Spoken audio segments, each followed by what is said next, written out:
তোমাকে স্বপ্ন ফিক্স করবা, দরকার হইলে যদি ঢাবি টার্গেট হয় কার্জন হলের ছবি লাগায় রাখবা, যদি বইয়ের টার্গেট হয় বইয়ের টার্গেটের ছবি লাগাবা, যদি ডিএমসি টার্গেট হয় একটা অ্যাপ্রন লাগায় রাখবা। লাগায় রাখা স্বপ্ন ফিক্স করে তোমার লাইফে শুধুমাত্র 3টা জায়গা মাপ যায়, খাওয়া, ঘুম আর নামাজ। এই 3টি বাদে পুরো টাইম করবো। অনেকে বলে ভাই এইচএসসি লাইফে কতক্ষণ করবো, তোমাকে অনেকে বলবে স্মার্ট ওয়ার্ক করে, এই ওয়ার্ক করে। আমি বলবো পড়তে পড়তে মরে যা, টেবিলে বস, টেবিলে বসে পাগলের মতো পড় যতক্ষণ পর্যন্ত হাত পা ব্যথা না করে। আমি তোমাকে একটু খেয়াল করাই দিই বাবা, তুমি কি সেই স্টুডেন্টটা, তুমি কি স্কুল লাইফে সেই ছেলেটা যে ক্লাস 2 থেকে ক্লাস 10 পর্যন্ত পড়ছো, একটা সিঙ্গেল স্টুডেন্ট তোমাকে আলাদাভাবে চিনে না?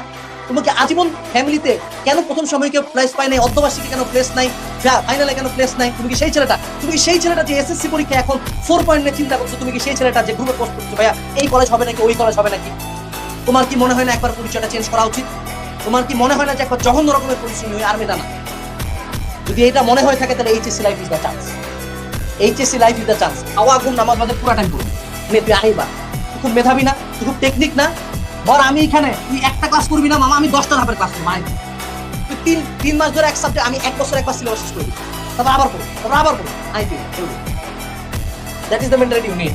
এবং এইচএসসি লাইফে যত কম ডিস্ট্রাকশন আসবে, এক্সট্রা কারিকুলার পরে, সোশ্যাল মিডিয়া পরে, গার্লফ্রেন্ড পরে, খেলাধুলা পরে, এইচএসসি লাইফে 2টা বছর শুধু আমাকে দাও ভাই, তোমার আগামী পুরো ফিউচার সেটেল হয়ে যাবে।